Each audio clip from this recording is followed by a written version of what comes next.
bonjour à tous. Alors effectivement, on va reprendre quelques définitions, on va faire la suite directe de la présentation de Monsieur Evano, et puis je vais vous présenter les grandes étapes d'une démarche de prévention des risques à texte qu'on vous propose. Et une fois n'est pas coutume, on va revenir sur ce que n'est pas une explosion d'ATEX. Ça va pleinement faire écho avec les questions précédentes, parce qu'il y a souvent beaucoup de confusion dans ce domaine. Donc peut-être de manière assez simple, déjà, ce n'est pas une explosion nucléaire, tout simplement. Ça ne va pas non plus être une explosion d'origine électrique. Ça ne va pas l'être non plus une explosion type éclatement. On l'a bien vu, l'éclatement d'un pneumatique ou bien d'une bouteille de gaz d'azote qui serait, par exemple, dans un incendie. Ce n'est pas une explosion d'ATEX. Ce n'est pas non plus une réaction entre des produits incompatibles ou instables.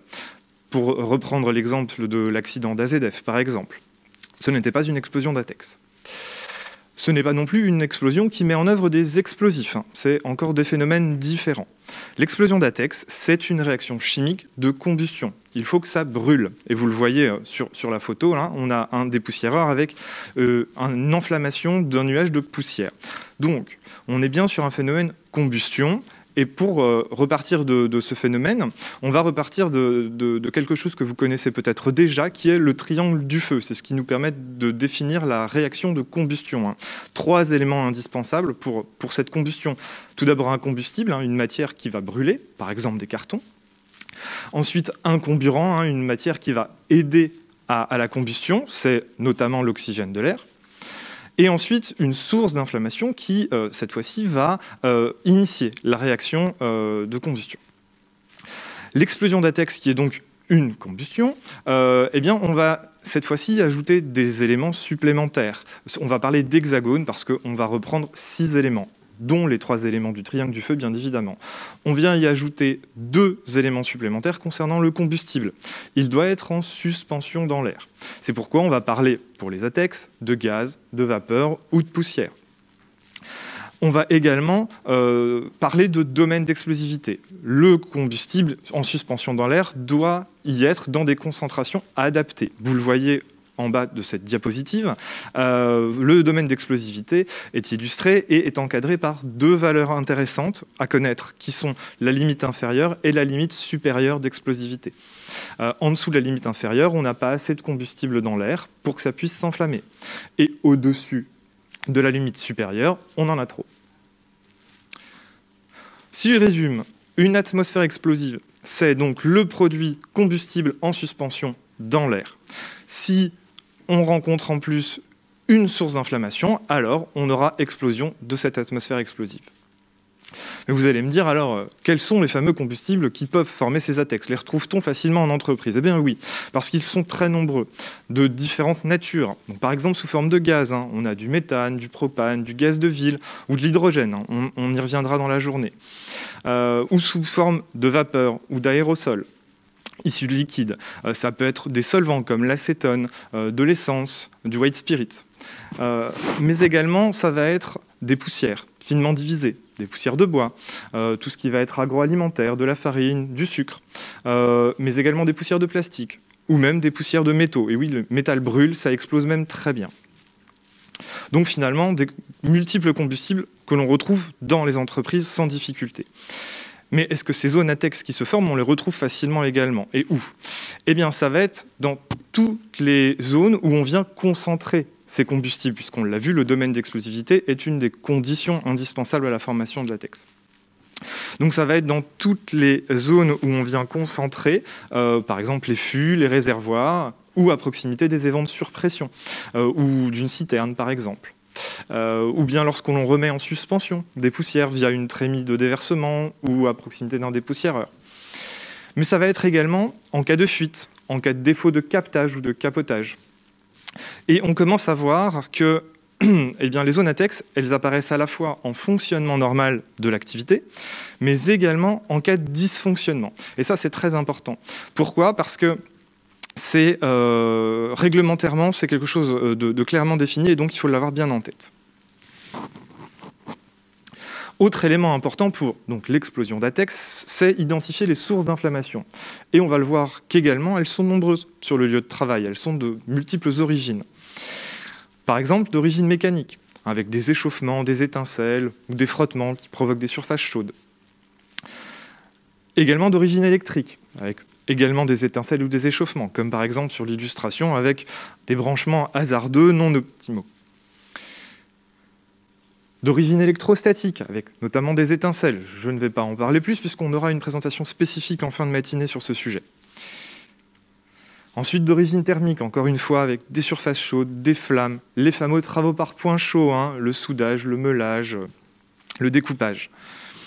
Et encore deux autres origines peut-être un peu plus anecdotiques et encore, d'origine climatique ou biologique, notamment pour tout ce qui va être agroalimentaire, avec la fermentation, qui peut faire augmenter grandement la température interne de céréales, par exemple.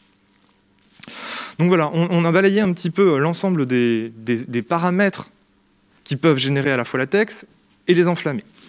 Mais comment tout ça va être encadré en France? Comment faire de la prévention des risques à TEX en France? Eh bien, Sébastien Evano l'a rapidement évoqué, on a deux directives européennes qui encadrent cette réglementation. Des directives qui ont bien sûr été transposées en droit français. Une première directive qui date de 2014, qui va s'intéresser aux appareils et aux systèmes de protection qui doivent être utilisés en atmosphère explosive, transposé dans le Code de l'environnement en France. On aura une présentation spécifique, je ne vais pas insister là-dessus. Nous, la directive et la réglementation qui va nous intéresser, c'est la directive de 1999 qui s'intéresse à la protection de la sécurité et de la santé des travailleurs. C'est cette directive transposée dans le Code du travail qui va donner les grands axes de la prévention des ATEX. Et donc, quelles sont ces lignes directrices ? Eh bien, ça va être finalement des choses assez classiques en matière de prévention des risques. Appliquer les principes généraux de prévention et faire l'évaluation du risque. Alors, quelques spécificités tout de même. On va demander un zonage, un classement des lieux de travail, le fameux zonage ATEX, on y reviendra dans la journée bien sûr. Et puis, on va rédiger un document, le fameux DRPCE, le document relatif à la prévention, à la protection contre les explosions, qui est annexé au document unique. Et si on doit retenir trois grands axes, il figure un article du Code du travail, c'est les trois axes qui sont donnés à l'employeur pour faire de la prévention des ATEX. Tout d'abord, eh bien, empêcher la formation des atmosphères explosives. Sauf qu'on sait que ce n'est pas possible dans tous les cas. Difficile de demander à un menuisier d'arrêter de travailler le bois, l'aluminium et le PVC. Donc, on va aussi travailler sur éviter leur inflammation. Donc, travailler sur les sources d'inflammation. Et comme on sait que c'est très compliqué de le faire de manière exhaustive, eh bien, sur le lieu de travail, on va aussi demander à ce que l'employeur travaille sur une potentielle explosion et donc pour réduire ses effets, donc atténuer les effets d'une explosion par des mesures de protection, on y reviendra. Il faut garder ces trois axes bien en tête puisque voilà, ça va vraiment être la trame de la démarche.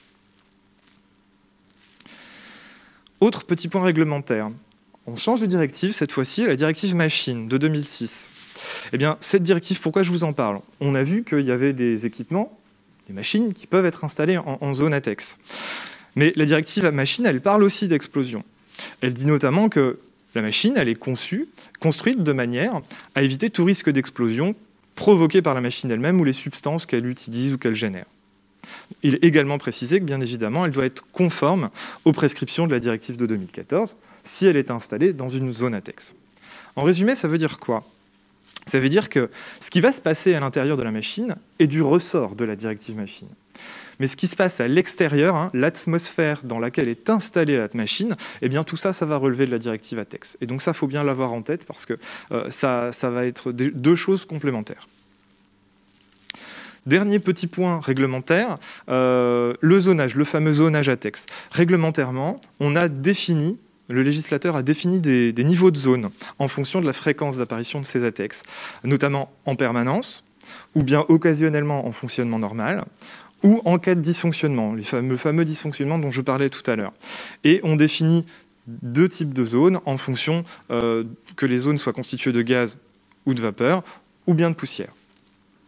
Le législateur a également précisé que les couches, l'état, les dépôts de poussière combustible sont à traiter comme susceptibles de former une atmosphère explosive. Donc ça, c'est également un point important à garder en mémoire. Une fois qu'on a à l'esprit toutes ces définitions et tous ces phénomènes, eh bien, on va entamer une démarche d'évaluation du risque ATEX. Donc, on vous en propose une aujourd'hui en différentes étapes. La première, assez classique, une analyse préliminaire qui va passer tout d'abord par l'inventaire, un inventaire des produits combustibles. Je vous rappelle, l'explosion d'ATEX, c'est une combustion. Donc il faut que ça puisse brûler. Donc des produits combustibles utilisés, fabriqués ou émis dans votre entreprise. On va s'intéresser à leurs caractéristiques d'explosivité si on en dispose. Ensuite, on va regarder où est-ce qu'ils sont utilisés, où est-ce qu'ils sont stockés, à quelle quantité.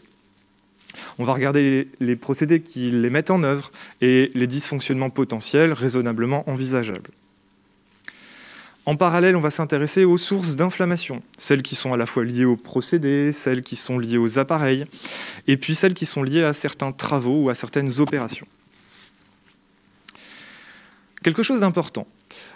Les informations que vous collectez sur les produits combustibles, elles ne vont pas seulement vous servir à faire de la prévention du risque ATEX. Pourquoi ? Parce que il y a de très grandes chances que ces produits combustibles soient également nocifs pour la santé des salariés. Et ces informations collectées pour la prévention du risque ATEX vont aussi vous servir à faire de la prévention du risque chimique. Donc vous allez faire d'une pierre deux coups, et ça c'est très important, ça vous permet aussi d'optimiser la prévention sur différents champs. Bien, si on revient sur la démarche, donc première étape, analyse préliminaire, ce qui va nous permettre, avec l'établissement de l'inventaire, d'aboutir à un premier zonage. On verra comment le réaliser dans la journée. Un zonage initial dit brut, sans prise en compte de mesures déjà potentiellement en place. C'est l'étape suivante, justement, d'identifier toutes ces mesures de prévention et de protection qui seraient en place, à la fois des mesures qui permettent d'agir sur les combustibles, des mesures qui permettent d'agir sur les sources d'inflammation, ou bien sur les équipements et les installations. On va les détailler juste après. L'étape suivante, c'est d'affiner le zonage initial en prenant en compte l'ensemble de ces mesures afin d'aboutir à un zonage final qui serait éventuellement moins contraignant que le zonage initial. Ce qui va nous permettre, bien évidemment, d'identifier des pistes d'amélioration, des mesures complémentaires à mettre en place, que l'on va choisir, que l'on va suivre via un plan d'action, et notamment des actions de formation. On aura une session dédiée à la formation cet après-midi. Ces mesures complémentaires vont bien sûr nous permettre d'affiner une nouvelle fois le zonage final et vont aussi permettre de faire reboucler la démarche de manière globale qui de toute façon doit être mise à jour de manière annuelle ou dès qu'un élément de procédé est modifié, qu'un produit est nouveau par exemple. Et toutes ces informations doivent figurer bien sûr au document unique, notamment via le DRPCE. C'est bien l'objectif. Maintenant, si on détaille un petit peu toutes ces mesures de prévention, on va reprendre les 3 grands axes du Code du travail que j'avais mis en exergue tout à l'heure. Premier grand axe, éviter que l'ATEX ne se forme. On va donc agir sur les combustibles ou sur les comburants. Eh bien, encore une fois, des choses assez classiques en matière de prévention des risques. On va commencer par essayer de substituer les produits combustibles par des produits qui seraient moins ou pas combustibles. Bien sûr, essayer de réduire les quantités utilisées et stockées. Réduire les concentrations dans l'air. Je vous rappelle, encore une fois, le domaine d'explosivité, il nous faut des concentrations importantes dans l'air pour générer une ATEX. Donc en venant réduire ces concentrations dans l'air, en captant ou en capotant par exemple, on vient prévenir la formation de l'ATEX. Vous aurez également une présentation dans la journée sur les systèmes de ventilation. Une attention particulière est apportée sur le nettoyage des surfaces, des dépôts, puisqu'on l'a vu, ils peuvent générer des ATEX. Et si on veut agir sur les comburants, cette fois-ci, on va venir inerter, en supprimant l'oxygène, certains équipements. Mais attention à l'apparition du risque d'anoxie pour les salariés. J'insiste de nouveau, prévenir les risques ATEX en travaillant sur les combustibles notamment, mais c'est aussi prévenir les risques chimiques, les risques toxicologiques. Si vous venez capter des vapeurs ou des poussières combustibles pour éviter la formation d'une ATEX, vous évitez également l'exposition de vos salariés à ces produits potentiellement nocifs pour eux. Donc c'est très important. Deuxième grand axe du Code du travail, éviter que l'ATEX ne s'enflamme. Donc cette fois-ci, on va agir sur les sources d'inflammation. À la fois, on va agir sur les procédés, en refroidissant ceux qui pourraient chauffer, ou en suivant leur température, en maîtrisant ces paramètres de sécurité. On y reviendra dans la journée également. On va encadrer les travaux ou les opérations qui peuvent générer des sources d'inflammation, comme les travaux par point chaud, et gérer les entreprises extérieures. On aura également une intervention cet après-midi, puisque c'est un point très important. Pour ce qui est des appareils en atmosphère explosive, on va soit déplacer ceux qui peuvent l'être, ou adapter ceux qui doivent y rester. Et c'est là qu'on va parler d'appareils à texte. On y reviendra dans la matinée. Et enfin, on va venir gérer aussi l'électricité statique. Je n'y reviens pas, puisque ça arrivera très bientôt. Troisième axe du Code du travail, on vous disait, on ne peut pas garantir qu'une explosion ne va pas survenir. Du coup, on se doit de limiter les effets d'une potentielle explosion. On va donc agir sur les installations et les équipements. Comment on va le faire? On a trois possibilités. Soit avec des constructions qui résistent à l'explosion. C'est quand même encore assez peu courant. C'est pour des petits volumes et c'est assez cher. D'autres possibilités, accepter que l'explosion sorte de l'équipement, mais de manière canalisée et sûre, via une partie fragile, un évent, qui va décharger la pression. Ou, encore une fois, de manière complémentaire, on va accepter que l'explosion se produise, mais par contre, on va éviter qu'elle ne se transmette d'un équipement à un autre, par exemple, via les canalisations, en mettant des barrières. C'est ce qu'on appelle le découplage technique. Tout ça vous sera présenté dans une présentation un petit peu plus tard dans la matinée. Pour terminer, en résumé, toute cette démarche, elle est synthétisée dans un document que vous connaissez peut-être déjà, qui a pour référence ED 945, un document de l'INRS, qui est un guide méthodologique pour la mise en œuvre de la réglementation relative aux atmosphères explosives. Mais ce document, il vient d'être mis à jour la semaine dernière. On a une nouvelle version qui a été mise en ligne grâce au travail commun réalisé avec l'INERIS et avec notre réseau prévention et des CARSAT. Mise à jour donc, qui permet d'apporter les dernières nouveautés en matière de réglementation et de bonnes pratiques. Et vous disposerez ainsi d'un tableau d'aide à la réalisation de chaque étape de chaque étape de cette démarche que je vous ai présentée, et donc 3 exemples également d'application de cette démarche, afin que vous puissiez concrètement l'appliquer chez vous. Donc n'hésitez pas à la télécharger, vous avez en disposition dans le document ressources qui est mis à votre disposition via la plateforme, et vous aurez certainement également le lien de téléchargement via le chat. Voilà pour les grandes étapes de cette démarche et cette introduction qui finalement va dérouler toutes les différentes présentations de la journée. Je vous remercie. Alors on a pas mal de petites questions. L'une c'était, faut-il intégrer l'analyse de risque ATEX dans le document unique? Mais ça vous l'avez dit oui, c'est dans le cadre de ce DRPCE, donc la réponse est oui, oui, oui, ça c'est clair. Oui, vous parliez aussi du risque chimique donc de ce risque ATEX. Et vous disiez, au fond, quand on traite le risque ATEX, bien souvent, on traite aussi le risque chimique. Donc on fait d'une pierre deux coups. Et il y avait un exemple qui était très intéressant. Vous donniez l'exemple de la poussière de bois. Vous pouvez nous en parler? Oui, écoutez, effectivement, donc le bois, bien évidemment, on a tous conscience que ça peut brûler, et donc sous la forme de fines poussières, ça peut générer dans des concentrations importantes des atmosphères explosives qui, en présence d'une source d'inflammation, explosent. Il n'y a pas de souci là-dessus. Et on sait aussi que les poussières de bois, c'est dangereux pour la santé, c'est cancérogène, il y a même une valeur limite d'exposition professionnelle. Et donc, on a l'obligation de ne pas exposer ses salariés à ces poussières. Et en venant les capter, notamment pour le risque ATEX, on vient aussi les capter pour prévenir le risque toxicologique vis-à-vis de ces poussières de bois. Donc effectivement, ça nous permet d'agir sur les 2 tableaux, sachant que, bien sûr, on doit s'assurer que pour les 2 domaines, les mesures mises en œuvre sont suffisantes. Donc vous me disiez que la poussière de bois était explosible, donc susceptible d'engendrer des explosions quand on est à quelques dizaines de grammes par mètre cube, dizaines de grammes par mètre cube, donc une certaine concentration relativement élevée. Et la concentration pour un risque considéré comme réel de cancer est à 1 mg de mètre cube d'air par mètre cube d'air. Donc ça veut dire qu'on est à quelques dizaines de concentrations en moins, des pourcentages en moins. Donc voilà, quand on traite la latex, on traite aussi le chimique. Bien souvent, ça c'était important de le dire. Alors on a aussi d'autres questions là, que vous avez envoyées sur le chat. Oui, voilà, c'est ça.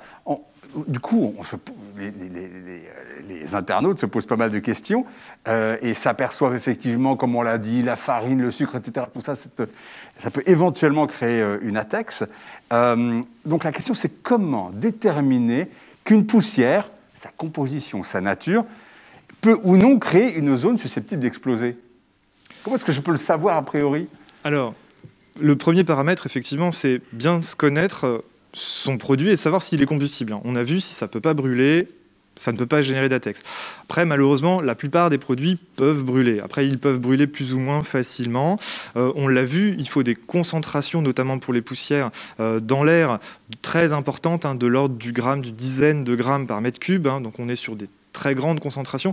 Donc c'est souvent dans les endroits où on vient concentrer ces poussières que l'on peut avoir des ATEX. Après, bien évidemment, si on a besoin de données très précises, on peut faire des caractérisations de ces poussières combustibles, par exemple, pour déterminer la fameuse concentration minimale, la limite inférieure d'explosivité. On peut caractériser aussi l'énergie qu'il est nécessaire d'apporter à l'atmosphère explosive pour qu'elle puisse s'enflammer. Tout ça, voilà, ce sont des paramètres que l'on peut venir contrôler. Qui ça? Alors, à qui est-ce qu'on s'intéresse? On veut faire des caractérisations des poussières, parce que notamment on a parlé de poussière, de sucre, de farine, etc. Mais parfois on a des poussières qui sont un peu mêlées. Oui, on peut avoir des mélanges, effectivement. Composants. Donc, alors, on peut soit extrapoler en fonction de bases de données ou effectivement faire des caractérisations. Alors, on a un très bon exemple aujourd'hui de laboratoire, puisque l'INERIS réalise ce type de caractérisation, mais il y a bien évidemment d'autres laboratoires qui Donc on peut s'adresser à l'INRIS, par exemple, pour ça. Voilà, on décroche son fait. téléphone et son contact à l'INRIS. Très bien. Alors, il y a une autre question. Quelqu'un qui dit, voilà, vous indiquez que des poussières de métal peuvent conduire à former une ATEX. Je pensais les métaux comme non combustibles. Voilà, donc d'un seul coup, on s'aperçoit de ce danger ATEX, si je puis dire. Et la question est la suivante. Par extension, est-ce que des produits minéraux broyés finement peuvent conduire à une ATEX? Vous voyez, d'un seul coup, on se pose des questions, quoi. Alors, tout va dépendre des minéraux, mais en général, ce sont les sols qui, justement, ne sont pas combustibles. Ne sont pas combustibles. Voilà, le sable, la silice, par exemple, le béton, le ciment, tout ça, ce sont des produits qui ne sont pas combustibles, qui donc ne vont pas générer d'ATEX. Donc, a priori, pas de difficulté, mais reste à bien savoir de quels minéraux on parle. On ne sait jamais, il faut quand même se poser la question. Et donc, on peut faire appel à des spécialistes pour aborder la question. D'accord. Est-ce que je dis une bêtise si je dis que ce sont les produits organiques en général qui justement sont susceptibles de produire des atmosphères explosives lorsqu'on les diffuse dans l'atmosphère? On peut résumer ça comme ça, effectivement, les produits organiques et les métaux. Donc organique, ça veut dire qu'ils contiennent du carbone? Oui. Oui, de l'oxygène, hydrogène, etc. Oui, notamment, oui. Ouais. Mais globalement, ce qu'il faut se dire, c'est que la plupart des matériaux peuvent brûler et pourraient générer une ATEX suivant la forme qu'ils prennent et les concentrations qui sont dans l'air. Alors, il y a un des intervenants qui m'a dit, parce qu'en préparant cette journée, il m'a dit 95% des poussières sont susceptibles de provoquer des attaques si, évidemment, on rencontre les bonnes concentrations, etc. Vous confirmez 95% des poussières? Oui, ça me semble tout à fait la norme, d'après ce qu'on a en tête. Donc, effectivement, ils sont susceptibles de, c'est pas pour autant que ça va mener dans chaque situation à une explosion. Il faut 6 conditions, on l'a vu. Voilà, c'est ça, parce qu'on a d'une part ce chiffre de 95%, et d'un seul coup on se dit, waouh, mais le risque est partout. Mais en même temps, on dit que finalement, par rapport à ce 95%, on n'a qu'une seule explosion par jour. Donc finalement, c'est peu. Donc finalement, il faut des conditions tout à fait particulières pour produire ces ATEX. Tout à fait. Et notamment le point névralgique, c'est vraiment la concentration, et notamment pour les poussières. C'est un petit peu moins vrai pour les gaz et vapeurs, où la possibilité de former une ATEX est plus simple. Mais pour des poussières, il faut de très grandes quantités de poussière. On l'a vu, plusieurs grammes par mètre cube dans l'air. Ça se voit à l'œil? Oui, clairement. C'est une atmosphère qui est relativement opaque, on le sait. À ce moment-là. Après, encore une fois, ça va être... On n'a pas besoin forcément de la voir, puisque ça va notamment être dans des enceintes fermées, là où on vient concentrer des poussiéreurs, par exemple, ou un réservoir. Et donc, il y a cette condition de concentration qui est importante. Et pour provoquer l'explosion, on a besoin de la source d'inflammation. Et j'en ai pas trop parlé, mais toute source d'inflammation ne peut pas inflammer toute ATEX. Par exemple, l'électricité statique, a priori avec une énergie moindre qu'une flamme ou chose comme ça, n'a peut-être pas la même capacité d'enflammer une ATEX poussière qu'une autre source d'inflammation. On peut peut-être rappeler les 5 conditions. Donc, il faut un combustible, ma farine, mon éthanol, ou ce genre de choses-là. Un comburant, donc en général l'oxygène. Tout à fait. Une source d'inflammation. alors là on en a vu, il y a plein de sources d'inflammation possibles, que ce combustible soit en suspension dans l'air et qu'il soit dans les bonnes concentrations. Il faut des concentrations assez particulières, donc être dans le domaine d'explosivité. Tout à fait. Et ça me permet de compléter le 6e point dont je n'ai pas parlé, qui était le confinement, qui n'est pas indispensable, mais qui est un phénomène aggravant. Hein. En confinement, on aura un phénomène avec des effets de pression notables, donc des conséquences plus importantes. Et sans phénomène de confinement, hein, on pourra quand même avoir explosion de latex, mais par contre, on sera plutôt sur un phénomène d'inflammation instantanée, de boule de feu. Alors, je parlais de la farine, et donc on me demande, mais alors une boulangerie est concernée ? Alors, elle peut l'être, mais ouais. Pour ça, il faut identifier quelles sont les différentes zones à texte potentiel. Donc là où il y a des dépôts de poussière, là où la farine va être remise en suspension dans de grandes concentrations. Donc on va effectivement traiter tout ça pour éviter que le petit boulanger de quartier ne soit exposé à une situation à texte. Mais ça peut se produire. Ça pourrait se produire notamment en fonction de son installation, je ne sais pas moi, de son silo de farine. Il faut se poser les bonnes questions. D'accord. Donc c'est en tout cas possible. Il y avait d'autres questions que vous avez posées avant même l'événement. On les a recueillies et donc on peut les poser à vous, Florian Marc. Est-ce qu'il existe des instruments de mesure de la concentration des poussières ? Alors, c'est une très bonne question parce que justement c'est encore un point où on a du mal à mesurer la concentration en poussière en continu. Hein. Ah oui. On sait le faire de manière ponctuelle via un capteur, mais c'est pas ce qui va nous intéresser là forcément nous pour la prévention des ATEX. Donc on a des difficultés à suivre des concentrations de poussière, surtout avec ces taux de concentration d'atmosphère très empoussiérée. Donc c'est pas forcément le bon suivi comme on pourrait le faire pour des gaz ou des vapeurs. Alors on vous dit, il y a une question, quelqu'un qui vous a demandé, si les conditions sont réunies pour avoir l'explosion, on a une ATEX, est-ce que le taux d'humidité dans l'air pourrait jouer un rôle inhibiteur? C'est-à-dire beaucoup d'humidité réduirait le risque? Alors, ça va dépendre de beaucoup de choses, déjà du combustible. Si on est sur des poussières, oui, l'humidité va beaucoup jouer. Hein. Après, est-ce que faudrait voir le taux d'humidité justement pour voir si ça peut aller jusqu'à empêcher l'explosion. C'est clair, 68%. Voilà, ça reste difficile à répondre de manière aussi claire et précise aujourd'hui, mais en tout cas, ça va avoir un rôle notamment sur la capacité de latex à s'enflammer, sur la facilité à ce qu'elle puisse s'enflammer. Donc il faudra peut-être une source d'inflammation d'énergie plus importante si on a une humidité plus importante également. Allez, encore une petite dernière. Évidemment, on est entouré de gel hydroalcoolique. Oui. Est-ce que les vapeurs de gel hydroalcoolique pourraient éventuellement, quand c'est en grande concentration, créer une ATEX? Alors effectivement, le gel hydroalcoolique est un liquide inflammable. Hein. Il contient au moins 70% en général d'éthanol, d'alcool qui lui-même est inflammable. Donc effectivement, qui dit liquide inflammable dit potentiellement génération de vapeur et des vapeurs qui peuvent constituer une ATEX. Mais alors, on ne va pas non plus alarmer les populations.